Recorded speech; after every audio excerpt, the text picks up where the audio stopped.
السلام عليكم ورحمة الله وبركاته. رب اشرح لي صدري ويسر لي أمري واحلل عقدة من لساني يفقهوا قولي సల్లల్లాహు అలైహి వసల్లం. దీని తర్వాత సర్వాధికారి, దీని తర్వాత గమనార్హమైన విషయం మరొకటి ఉంది.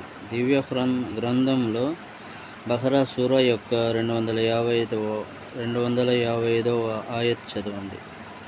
ఈ ఆయత్ను హదీసులో ఆయతుల్ కుర్సీగా అభివర్ణించడం జరిగింది. కుర్సీ అన్నదానికి తెలుగులో కుర్సీ అని, హోదా, అధికార పీఠం అని అర్థాలు వస్తాయి. ఈ ఒక్క ఆయత్లోనే దైవత్వం, పరిపూర్ణత, సార్వభౌమత్వం పొందుపరచబడ్డాయి.